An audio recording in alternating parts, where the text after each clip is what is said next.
Yeah, the safety car has gone off, and there's Bruno Spengler has already kicked it into gear, and there goes Kenton Cook. Spears off right in front of where our commentary boxes are in real life. 1, 2, 3 wide going into turn 1.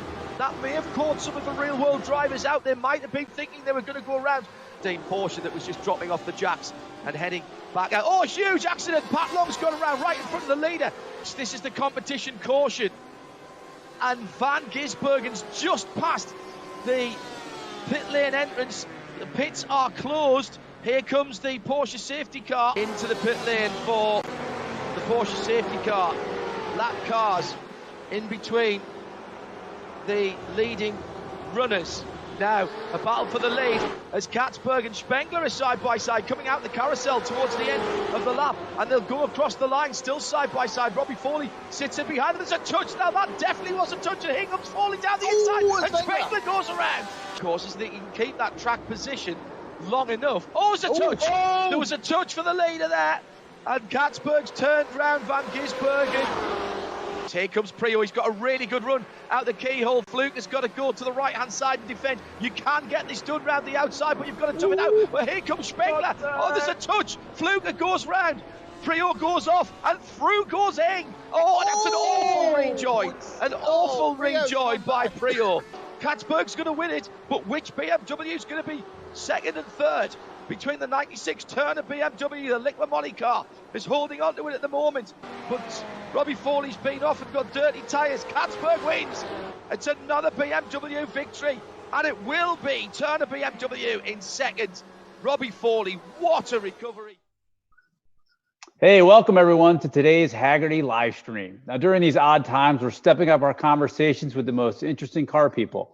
You can watch this as well as a bunch of our fascinating material and be part of the growing community on Haggerty.com/media. I'm your host, Larry Webster, the editor of the Haggerty Drivers Club magazine, which is naturally one of the many great benefits of being a member of the Haggerty Drivers Club. It's the go-to organization for those who love cars. You can find out more at Haggerty.com. Now, today we have a very special guest, Mr. John Doonan. John is the president of the International Motorsports Association, which is one of the premier sports car racing organizations in the world. Before that, he ran all of Mazda's motorsports and really built that from grassroots all the way to professional level. Super happy to have him here. John, let me welcome you to the show. How are you today? I'm doing great, Larry. It's fantastic to see you and hear you, and really excited to be part of this. I appreciate you guys having me. Love to have you. So tell us a little bit. Why don't you give a little quick update? IMSA, obviously, the races got paused. Sebring was, I can't remember if it was canceled or moved, or just give us a sense of what's going on with professional sports car racing today. Well, I was teasing Mr. France and Ed Bennett, our senior leadership here at IMSA. And that's Jim France. He's the president of NASCAR. Yeah, right? chairman of the board in NASCAR. And I was teasing them that when they spoke to me about this new role a year ago, they didn't mention anything about all this. But kick off January, we had an absolutely record-setting Rolex 24. Amazing weather, record attendance for the Speedway at that event. Most green flag laps, a stint ever, furthest distance, completed, most laps completed. Just, every way you look at it, it was an amazing kickoff to the season. And then, of course, nobody saw what was coming next. And literally a week before we're supposed to move into Sebring, we find out that a third of our field can't get into the U.S. And so it's definitely been a immersion into how things operate here in the NASCAR family, which IMSA is a part of, and also simply becoming an expert on the accounting side of what we're doing here, the HR side, and logistics, and even in recent days talking to our government affairs folks in the State Department about how we can go back to racing with fans, without fans, or even in a fan light scenario. But like everybody else, it's been a crazy challenge. Yeah, so I imagine you're first and foremost keep everybody safe, and that includes all your stakeholders, from your employees to your sponsors to your racers to the spectators. Yep. Okay, once you got that handled, then What's your next focus? Is it getting racing restarted? Is it rejiggering this year? Is it thinking about, tell me. Yeah, so first of all, we want to be safe. You hit the nail on the head. When we go racing in normal times, and you've been a part of it yourself, all the safety equipment is critical. So now we're looking at safety in some added ways with potentially temperature checks, hand washing stations, social distancing, all those critical components. Then, when we add fans, clearly they're the lifeblood of what we do this for, certainly, and all of our stakeholders do it for. So we want to make sure their environment's safe, whether that's how we, they camp out in the areas surrounding the track, or how we sit them in grandstand seats at a place like Daytona, which is off to my right here. And then, frankly, Larry, you've been a part of this. It's looking at the race teams. We got a lot of folks that operate race teams and our factory OEM race team support folks. How do we do this in a safe manner, but also in a cost-effective manner? Everybody's business models have been thrown upside down, so we're being very sensitive to what's best for our partners. We've got WeatherTech and Michelin. We've got so many special ones, OEMs, and a new one, Haggerty, which we're really grateful for the. Yeah, we're so thrilled to be a part of it. I mean, we love what we do. It's going to be great. Personally and professionally, all that stuff. So I know NASCAR announced they're going to do racing without spectators in a couple of weeks here. Yeah. Since you guys are part of that organization, what are one of the biggest benefits to that, Larry, is we'll be able to learn from what they do. The guidelines and the protocols that they're going to operate under at Darlington on May 17th are really going to help us learn what we need to do for when we first go back to racing, whether it's with fans or without fans.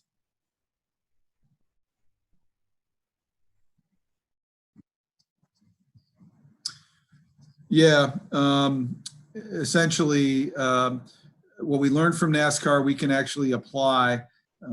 Our hope certainly is to try to get back to racing as soon as we can. Clearly, we want to deliver content for our audience base, which is global. Certainly here in North America is the focus. Our partners at WeatherTech, Michelin, Motul, VP, they've all really stuck behind us during this challenging time. And I think trying to deliver value for them, as well as the people that are running a business around IMSA, that's the race teams and our individual independent race teams as well. As we look at the calendar, we're trying to find ways to get events scheduled in a manner that doesn't put the teams in back-to-back weekends and looking at it geographically such that we might be able to tackle a couple events within a 6 or 7 day period, so you don't have people traveling cross country. Sensitivity, but also to the safety. Sorry about that. My connection dropped off, which is one of the hazards of working from home. So my apologies. No, it's become part of it. So maybe I missed it, but do you think in the next couple of months we'll see a race here, or do you think it'll be farther out than that? Yeah, we're scheduled to go back to racing at Watkins Glen the last weekend in June, and then head up to Canadian Tire Motorsport Park the immediate weekend after that. We're working closely on that, but I would suggest, in the next 60 days, we need to get back to the track. We need to go back to racing and get back on NBC with our great broadcast partners there. So, you've been in racing forever. Your family came from it, right? You ran the Mazda program all the way from Miatas up to the Le Mans program. So give us a sense, why does sports car racing matter? Why does it exist? Give us, is it an entertainment property? What are you said the three things that are, is it mainly for the racers? Is it mainly for the fans? Both? What is it? Well, I think, not to be immediately a Haggerty commercial, but the reason that our partnership works so well, and we're just kicking it off with you guys, is IMSA is for people that love cars. You look up and down this grid, and there's 17 manufacturers, whether it's in the Michelin Pilot Challenge or in the WeatherTech Championship. And if there's a brand that's competing that you can identify with, then I think you're not a car person. That's what we're all about, is celebrating the different brands, the different powertrains, the different noises the cars make. I mean, it's really a baptism into what cars are all about. And we run on a variety of circuits that gives a really special fan experience, whether it's a super speedway type layout like Daytona, or a place that you and I both know and love, Road America, or you go to a temporary circuit at Belle Isle or in Long Beach. So we've got a terrific sampling for the fans. So I'd say, you showcase the automotive partners, the cars are the stars, if you will. We obviously have terrific partners with WeatherTech and Michelin that want to showcase their product in an automotive-centric environment.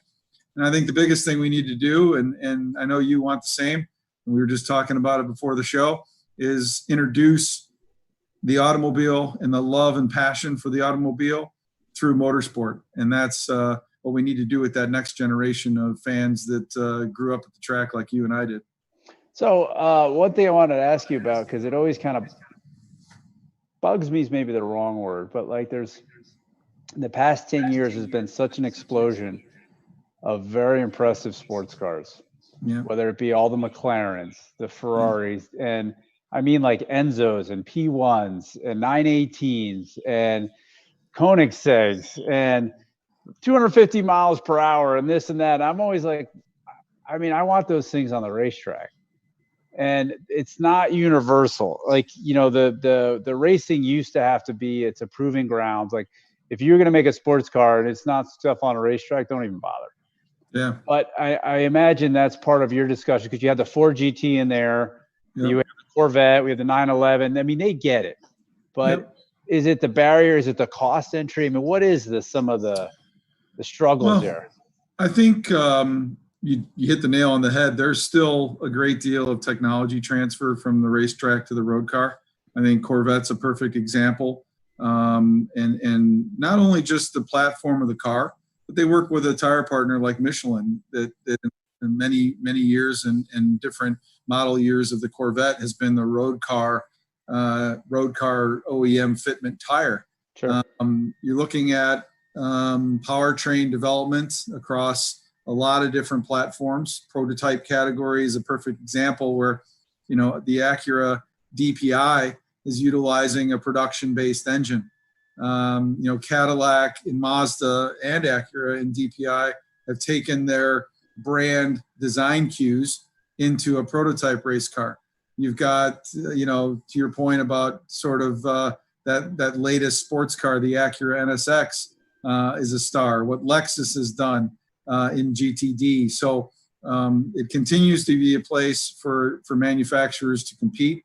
I think you and I both know the win on Sunday, sell on Monday type of messaging that we grew up around.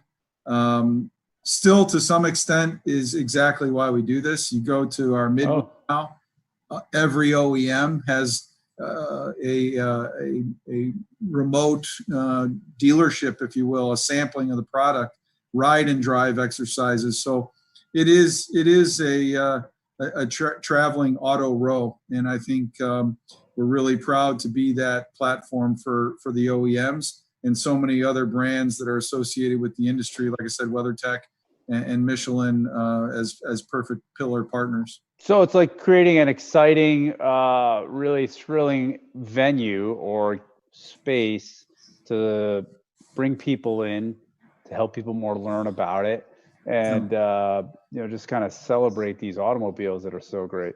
Now, DPI is something you call prototypes, which are, right. I've always wondered how to explain those to people. Like prototypes, it's such a bad word because it's not like you're ever going to drive them. They're like one-off race cars. They're very specialized. Yeah. Crazy fast, like Formula One fast. Like we should have one on the screen now, this yellow one. Yeah, like Cadillac. I don't understand why they exist, frankly, as much as I love them. I mean, make the case for us. Like, because the next class down is 911s, Ford GTs, Corvettes. Who else is in there? BMWs, and Ferraris as well. Ferraris. I mean, that to me is like freaking, like, anybody says like racing used to be great in the 60s. I'm like, you ever seen the GT LM class? Because Yeah. I don't think it gets any better than that, but okay. So tell us about prototypes. Why do they need to exist? Yeah, so I think there's always been a vision back to, when you and I grew up at the track in the 70s, 80s, giving manufacturers the opportunity to compete in an absolute high-profile category in cars that are a laboratory for the next generation, perhaps road car. And so, frankly, what Acura is doing in DPI is bringing their design language into a car that, to your point, no one can buy. It's a dream state. It's a visionary state. And where I came from, when I walked into the design studio and told my colleagues at Mazda that they were going to have the chance to design a race car, you see their eyes light up, because it's a visionary look to what's coming. And I think not only the current DPI platform and the vision of Jim France and the entire team at IMSA before I got here gave an open canvas for the automakers to come and race for the overall win in a car that's unobtainium relative to being able to go out to the dealership and buy one, but also showcases the absolute edge of aerodynamic development, downforce, again, bringing a road car based engine that aligns with the brand, and over 200 miles per hour in some cases. So really an aspirational. I get it. That makes sense. But then where my head goes after that is like the Formula One budgets, where the top teams are spending $500 million on the cutting edge. Yeah. I think that's the beauty. Yeah. Tell me, what do you mean? What's the beauty? Well, I think that's the beauty of this platform is, it's not inexpensive. I mean, to run your Formula Ford in the back, that awesome Gurney Eagle, is not cheap. No form of motorsport is inexpensive, but I think we found a way through IMSA in these categories, from prototype to GT, to give teams the opportunity to do it and celebrate the brand, celebrate their corporate partners in a cost-effective manner. And so, the manufacturers, in fact, what we announced just yesterday with the second iteration, if you will, LMDH, is now got 15 or so manufacturers at the table that are really keen to join. LMDH, what is that's an acronym? That's the LM is Le Mans, all right. E is Daytona, and the H is undefined at the moment. We do plan to integrate a single source hybrid into the car. So that's, and we announced that at the end of January here at the Rolex. We announced the rules on Thursday. So. That's like a global top prototype level, so you'll be able to race at Daytona and at Le Mans. Is that the idea? Exactly. There's a lot of interest from the manufacturers to have the chance to race the same equipment on both sides of the pond or all over the world. Because those big signature sports car races, Sebring, Daytona, Le Mans, those remain the draw where the stage is. The stage is the biggest, correct? Yeah, for sure. And I think this new category puts everybody on the same stage, where there's not a different set of regulations at Le Mans. Starting with this new category, people can operate in a North American program, a global program, or just a World Endurance Championship program. And I think the way that we saw it is the manufacturers called for it. They wanted a common set of regulations, and thank goodness our relationship with the ACO, which is the governing body for sports cars like IMSA over in France, we came together with them and came up with a single set of regulations that everybody's really pleased about. Yeah, hopefully it'll stay consistent for a while. I think that's always the biggest challenge is, the longer term, Formula One's advantage is it's been Formula One for decades. Yeah. IndyCar is getting back because whatever formula, right, wrong, or different, they stuck with it. And it sort of helps over time. My future depends.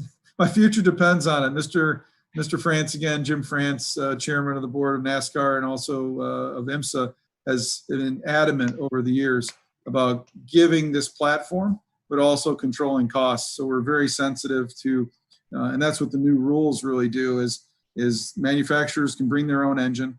They can design the bodywork, but the actual spine of the car is really cost controlled, so that there's no crazy development skunk works program that's trying to drive the costs through the roof. I know. I totally get that. One of the things I've always loved about racing, and it's hard to explain this to people, is I always say, like, nobody's there because it's a job. That's right. Everybody's there because they love it.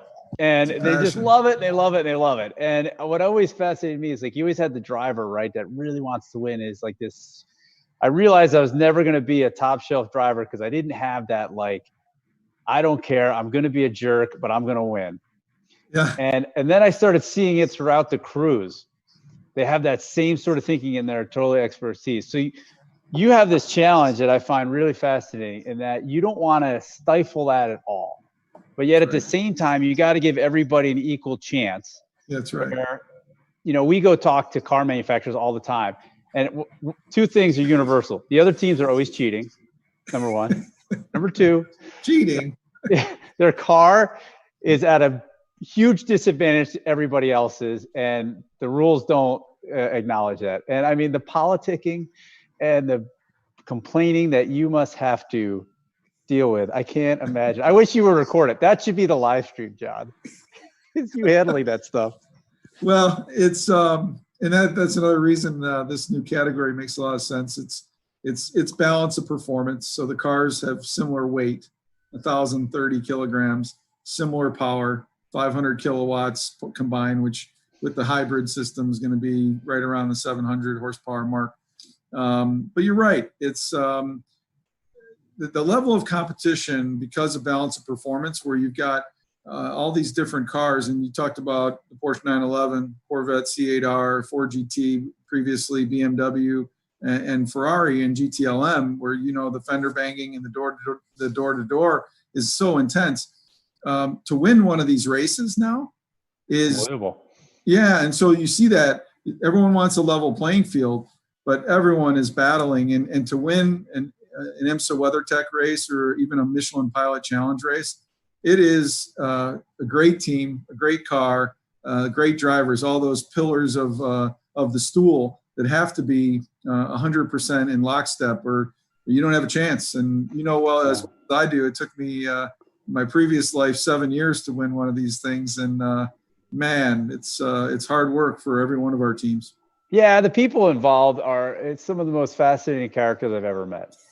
And I just always wonder, how do you get that as part of the product?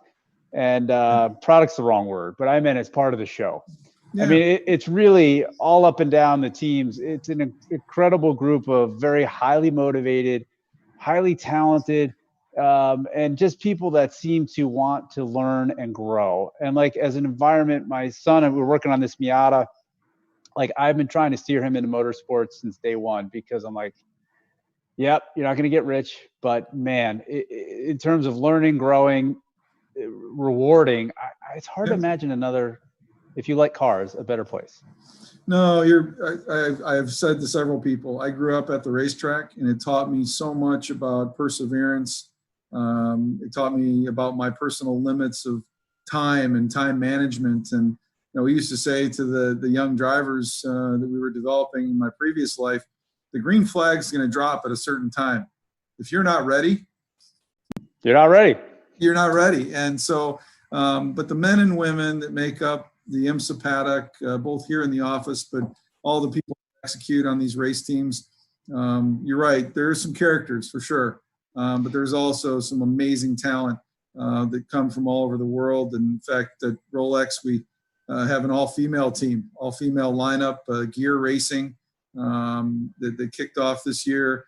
You've got the notables, the Elio Castronevises and the Juan Montoyas that have been at the highest levels of IndyCar and Formula One. You got a guy like Kyle Busch that came to the Rolex 24, not because it's part of his job, but he loves it. He wanted to race in the Rolex 24 and go up and down the entire paddock with those kind of stories. It's really special. But not even the drivers, like Larry Holt from Multimatic, talk about a character, mad scientist, right? Exactly. And then you got Dan Binks, the chief, I'd hate to be a driver who crashes one of his cars. Oh my God. Yeah. You'd have to deal with him. That's one of those things where it's talk about fostering all those qualities that people are going to need. And I even see it in the amateur ranks when I go amateur racing. In the corporate world, there's very little concrete results. And you get that awesome stopwatch. Did I do better or did I not? Click. It's right there and you can't hide from it. And that's right. That's one of the things. One thing you mentioned that I want to ask you about, why the heck do we need hybrid in the racing? It feels to me like a nod for something that I don't know if the fans want it. Maybe the manufacturers want it. I feel like, all right, if we need this sort of stuff, then just go full electric. Tell me why you thought about that. Well, the market drives what we do. And that market primarily, because we're showcasing so many automotive brands, comes from the automakers. And it's something they've asked for. And I think you hit the nail on the head. You and I both, for sure, believe that the internal combustion engine still has a lot of relevance, right? Oh my God, John, please don't talk about it. Leave it. I love the thing. If that's what makes your and my heartbeat, and so many of your listeners and so many of Hagerty's customers, we've got that. We've got the future, which most of the automakers have been quoted that it is going to be, to your point, full electric. And then there's a middle ground. And several of our manufacturer partners said, I don't want to ever lose the raw authenticity of an internal combustion engine. We know for sure that it's a changing world, and electrification is the way of the future, we believe. And there's a bridge in the middle. And so I think this is an answer to the manufacturers. And I think the key for us will be to make sure that as we add that technology, that we engage with our audience and our fan base and help them understand, when is the hybrid system engaged? How does it work? And really try to educate it, because to your point, you're working with your son on a Miata and everything else in the garage there. That next generation really needs to, you and I certainly want them to have the same passion for the automobile, the love of driving that we have. And this can be a platform of education, which I think we all just really need to take a look at and take advantage of. So one story that doesn't get told very well, I'm hoping you guys can start to tell it, is, when I walk around the IMSA paddock and I look at the teams, and there are a lot of younger people on these teams. And I meant like tire changers up to drivers. Yeah. And I don't know if people recognize, there's graybeards like myself that, and even older, that talk about the old days. And yeah, it was great. But there is this whole new influx, and we see it in our business. Like when somebody says the passion for the automobile is dying, and we're like, oh, yeah, I don't know who you're talking to, but that's not what we see at all. Yeah. What are you guys seeing? Well, I couldn't agree more. And I think you remember we did a STEM program for several years where we were taking, a DPI car and a driver who had an engineering degree to local schools when we pulled into the market. I think as stewards of the sport, it's our job to make sure that we educate that next generation. So it starts even at that young age. In the shadows of Daytona across the street is Embry-Riddle. And you got engineering talent out of there that is actually here in our technical department, supporting us, bringing new ideas and new energy to what we're doing. And then I think we need to, in the most creative ways, and iRacing has been part of that lately, introduce that next generation that may be sitting on their couch playing video games to what we do here and how important the automobile is and the future technologies. And okay. You bring up an interesting point, because those platforms, whether it's Forza, Test Driver, iRacing, they allow a very significant car setup changes. And it sort of fascinates me. You know, you're a victim of your own personal experience. So I hate to draw too big of a conclusion, but just in what my son talks about with oversteer, understeer. Now, he's going to drink the Kool-Aid because he lives with me. I get it. But I'm always like, what are you talking about? You're 17. I didn't know anything about that at 17. He's like, well, you know, on the video game. I said, all right. But the esports, the driving has gotten a lot of boost because our favorite stars, our big names are involved in it. Yep. They're fighting each other because they're taking each other out. It's very fun. It's very tabloidy. Yeah, it's been what have you learned from that experience? How do you see that? Because we can't go back to the way it was before. We're not gonna. And we don't really know what it's going to look like in the future, some combination of the two. Maybe just give us a sense, since the esports has been happening. I mean, I think it's fair to say the numbers comparatively are quite small that watch those compared to maybe the live races. But tell me what you've learned and what you think will be the future. Ironically, you touch on viewership. We've actually found the viewership to mirror because I think the audience is just so has such a burning desire for us to come back to racing that we've seen a very similar audience watching an iRacing event as we do on NBC. When we size-wise? Yeah, it's been really, really strong. So that shows you the viewership and the audience are really keen for it. When I came into this new role, I've always felt, in my previous life, we actually developed the new MX-5 Cup car simultaneously in iRacing when we were developing the real race car. It's all become so real, to your point, car setup and all these things, that you can watch one of these iRacing events, and I know you guys have some things on the screen. It's so authentic. I always felt like, back to what you were saying about the next generation and these younger folks, that is the absolute conduit to get them to the track, to have them hear, smell, touch, and feel what it feels like at a real race event. So I think we have a great opportunity, and I hate very, very much that a global pandemic has introduced more people to these platforms, but it also could be a blessing in disguise as we go forward, from historic racing to grassroots racing to NASCAR to what we do here in IMSA. It's been the rage during this period of time. Yeah, again, full disclosure, personal experience, so we can't blanket it, but my son's we got one in our basement naturally. Simulator, a rough one. And he drives it, and he's driving all these things, and every once in a while I'll say, hey, you want to try it? And I'll try it. I get like 3 laps in and I crash, and I'm like, I hate this thing. It drives me insane because I can never get in that groove. So I take him out to Gingerman with our Formula Ford on Monday, and he's never driven it at speed, only in parking lots. And I sent him out there, and he's learned the track with the video games. You already know it.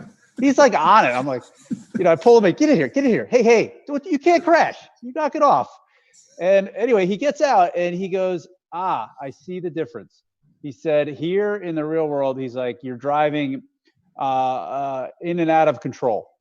Yes. And he's like, in the video game world, I said, yeah, that's why I like it. You're sort of on the edge. And he said, well, in the video game world, that's not the way it is. It's only precise. Yeah. And I thought that was super insightful. And I was like, okay, far different skills required, it seemed to me. Yeah, there's a seat of the pants deal when he sits in the Formula Ford or in a car at the track the other day. One step further, and you mentioned Larry Holt and the folks at Multimatic, they've taken it to one step further to a simulator, which is called the DIL, Driver in the Loop, where literally they are making setup changes. And a couple years ago, they put me in that, and it's full motion.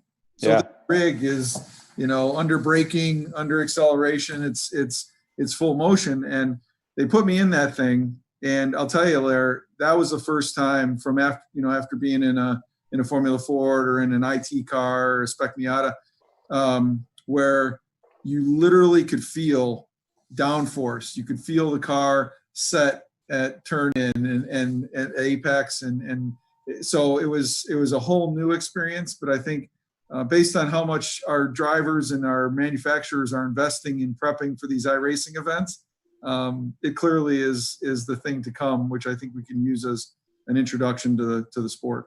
To get people in other words,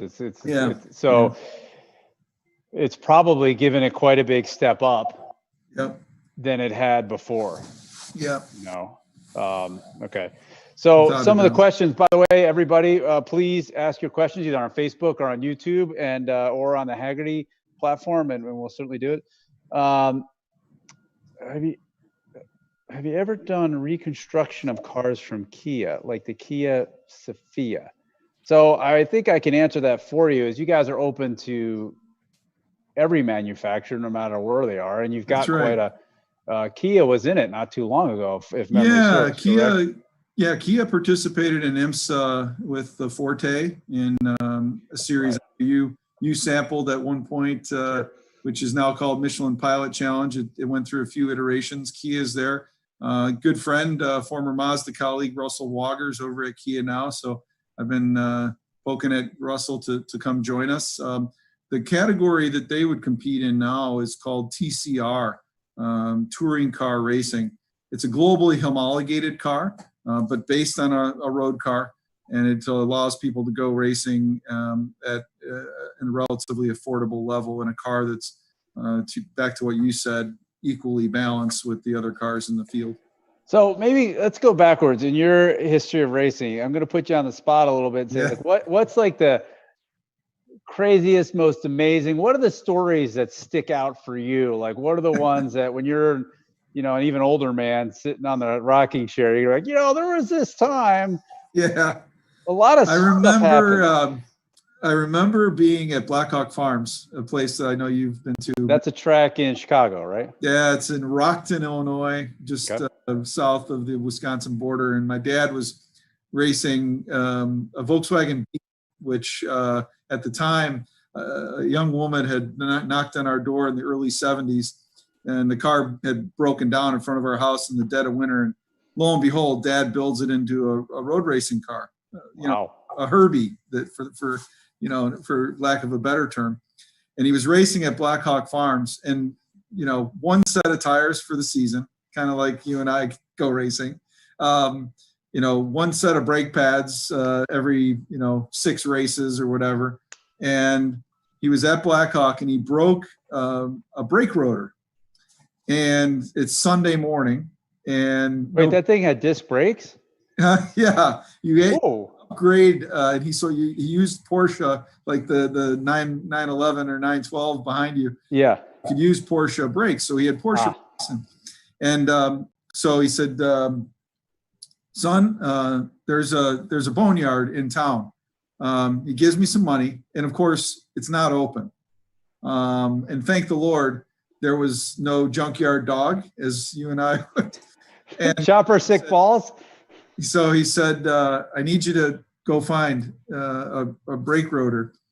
And sure enough, Lair, and hand on heart, if I had to appear before a judge, I would be guilty. I climbed the fence, but Dad gave me $20, and he said, "If they're not open, just leave the $20 under the door."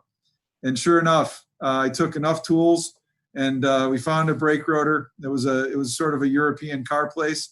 I did take a brake rotor off of a Porsche and take it back to the track. I left the $20 under the door, and I did not get chased off the lot by a German Shepherd. So. I tell you what, man, that's grit, perseverance, ingenuity, and some, I think I was like, all in one. I think I was 15 or 16 years old. So, a minor, climbing the fence, not a good story. Probably Mr. France is hopefully not watching. Hey, what do they see since the NASCAR organization owns, a very much sports car road racing, maybe more European based, and then they have stock car, which is very American based.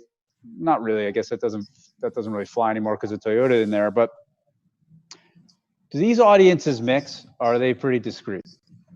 I think more and more we're finding that they do mix, especially when we have a tie to a facility like Daytona International Speedway, We go visit a place like Watkins Glen International Raceway, which is owned by the France family and NASCAR. We go to Sebring, which is owned by NASCAR. We go IMSA. No, but what are the fans? Are the fans like, are the NASCAR fans like, I don't care about that IMSA stuff, and the IMSA fans are like, yeah, I know Jeff Gordon, but so what? Yeah, I think more and more there's crossover. So you have a guy like Kyle Busch running in the Rolex 24. Jeff Gordon's running the Rolex 24. You have a lot of our guys, especially when NASCAR goes to road course events that are called in to run a road course. AJ Allmendinger crosses over. So I do think, candidly, as time goes on, more fans are going to identify with the sport rather than a specific segment of it. Well, I wonder too, the new NASCAR car, for lack of a better word, that's coming out maybe next year is like, we're all like, as amateurs going, in 5 years, there's going to be a glut of these cheap NASCARs that are going to be insane for road racing, right? They have sequential gearboxes, independent suspension, good brakes, 18-inch tires. It's like, wow. So you're like going to be mass producing these things that are very close. They're not just stock cars anymore. They're more like, they're closer to road race cars, aren't they? Yeah, the next gen car that they've been testing is really a step forward. There's a lot of crossover now. First, safety, of course. They've done a lot to keep the drivers safe, and clearly you see some big incidents, and you see drivers that walk away. They've gone to single lug on the wheels, and so I think the future is very bright for the next gen NASCAR, and in a similar way like DPI we talked about, it's really cost effective for the teams instead of what they're spending today. Got it. So we got one of our listeners. He said he wants to know from both of us, maybe you go first, what's your favorite IMSA race to watch? And I mean, talk about putting you on the spot, but what would you say? Well, I mean, every one of the tracks we visit has got its own character. There's no question when we come to the Rolex 24 at Daytona, it's the kickoff of racing period anywhere in the world, right? That's it's in January. Right, early February. Sorry. But, got a soft spot for Road America for sure because of the family atmosphere for the fans there. But then you go to a place like Long Beach where, there's a race happening right in the middle of the town, which ends up being a big street party. But, Motul, Petit Le Mans, Sebring, you talk about all the pillar events. We've got them all. But some of those street fights, in Belle Isle or Long Beach, where it is street racing for all intents and purposes, really creates some fender banging, and those are probably some of the on the edge of your seat type moments. Yeah, I like to look at it as like, okay, what would I like to watch on the tube, and what would I like to go to? And for example, like Belle Isle is Detroit. It's great. I know. I love it. I love the racing's there, but there's so many walls around the track. You're walking around, you can't see anything. You just hear, like, what am I missing? So I don't like going to that race. I like watching it on TV. But then to go the 12 hours of Sebring, Jeff, if you're looking to go somewhere, it's in March. It's usually when Florida starts getting hot, but not too hot. Yeah. And the race is digestible in a day. There's still a lot of fun people watching, because that paddock, that crowd is huge, and people show up there just like NASCAR with their buses and their campers, and it's just a fun atmosphere to be a part of. And usually all the big teams show up. It's a very prestigious race. So, and plus that track's a very, very challenging place to set up a car. Yeah, I think the other piece of that, Larry, is when you can go from daylight into darkness, and you've done some endurance racing at night, see the change in the cars. You can see the brake rotors glowing. Yeah. When the sun comes up, the cars are just beat up and after driving throughout the night or through the night section. So, the daylight into darkness is a very unique element of our racing. Yeah. And then I think I don't know if people understand, like, the nice part about IMSA is how approachable all the teams are. I go there as a fan and not as a member of the media with my kids all the time. And I'm always amazed that you can stand at those ropes and the teams underneath their tent. And if you ask somebody a question, they usually, they'll come right over and they'll exactly. say, You see a lot see a lot of little kids getting their first chance to sit in a race car. You get our grid walk is something that makes my hair stand up on my arms, where all the drivers are out there with their cars, with their crews, and literally, to your point, walking up, meeting, not only the stars of IndyCar, Formula One who've come to sports car and come to IMSA, but people that are up and comers, that are that next generation of star, and right out in front of everybody for sometimes 45 minutes or an hour before the race. And you get a lot of feedback from fans that it's just such an open environment. So as a, as media, broadcast, racing, all that's evolving. Yeah. And, maybe 20 years ago, an organization like yours presented a product that a broadcast company would want to use that content as a way to talk to their audience, or as, to fill some airtime in their space in sports. And it's exciting. Now, of course, it's totally different. Do you see this as something where, as Formula One does, they sort of control it very heavily, some hybrid?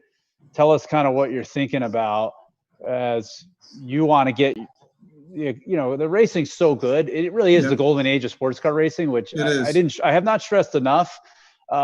It just is, you don't know who's going to win. The cars are fantastic. The drivers are all super good. Studs. So how do you see that? How do you view it? Tell me. Yeah, I think for obviously right now we're in a long-term agreement with NBC. Without the investment of the automakers, our partners at WeatherTech, our partners at Michelin, and so many other partners, Hagerty, Motul, VP, Racing Fuels, you name it, that allows us to get our content to a broad audience. And NBC, of course, being the massive organization they are, has been a big boost to that. They also have become kind of the motorsport hub as a broadcast partner. Clearly, they run NASCAR and many other forms of motorsport. So that's been big. And also something that you and I would have yearned for is the distribution through social media. Short clips.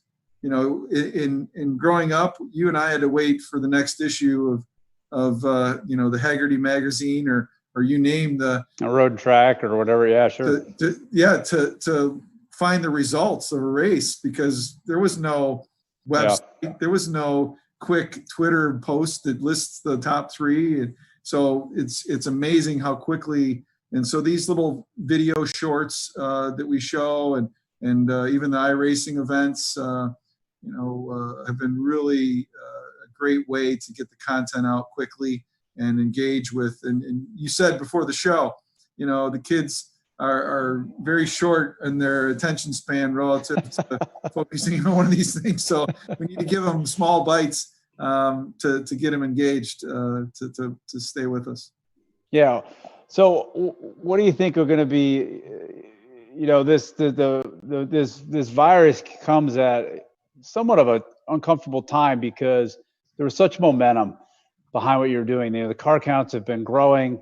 There's very big fields. If you've ever been to one of these races, oftentimes it's partnered with IndyCar, and they're fantastic events. The one at Mid-Ohio we go to pretty often because it's close. It's like the experience you get there is so far and away different from what you get from watching on the tube, and complementary. I've just found that really the carnival atmosphere, stuff's always going on. You feel like you can never watch it all.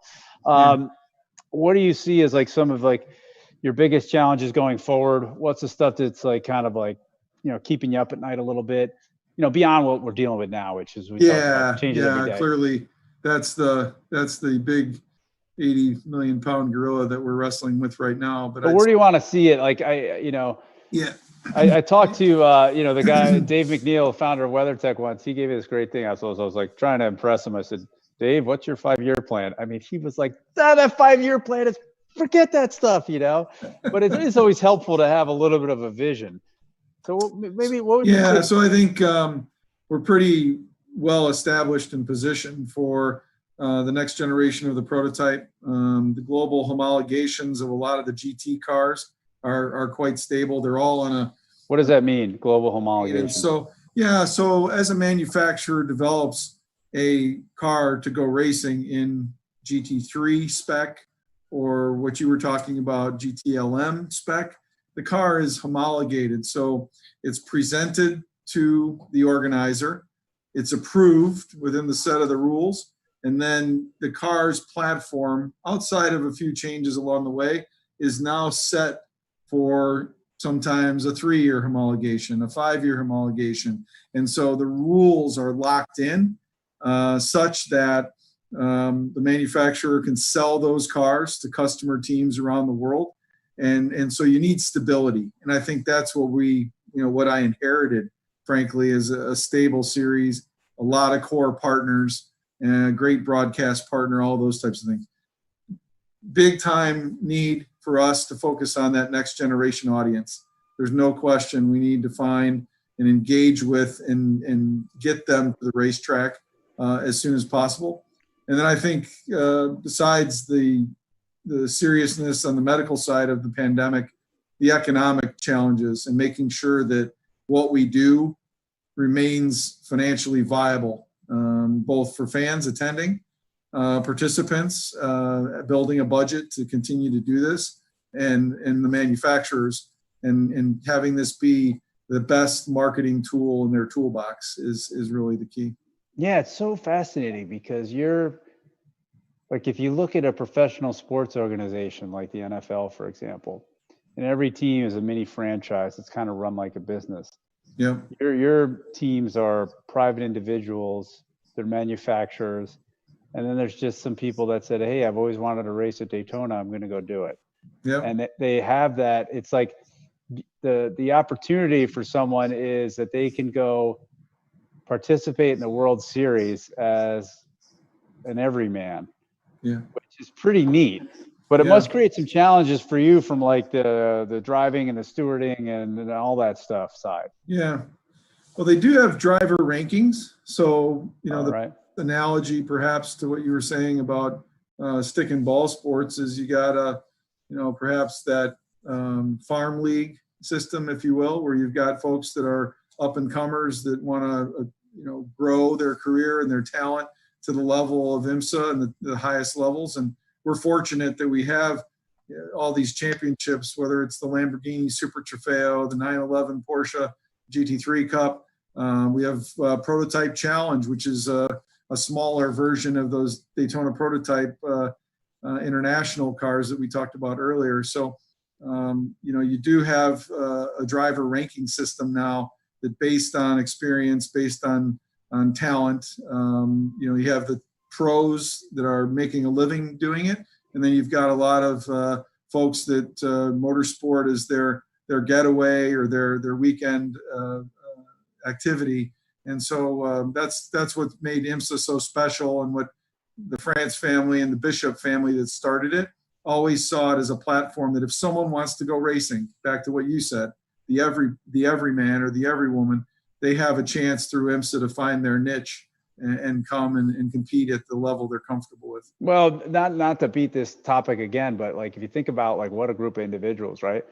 They work hard during the day and they're very successful typically to be able to afford to do it. And then during their off time, they're not like choosing to chill out and play golf. They're choosing to go toe to toe with some of the best racers. That's right. At 150 miles an hour, which, it looks pretty easy on a video game, but then once you're there and you hear the noise and you see it for live, it's freaking intimidating. Yeah. And that's what they're doing as their, like you said, their hobby. I mean, it's kind of like, oh my gosh.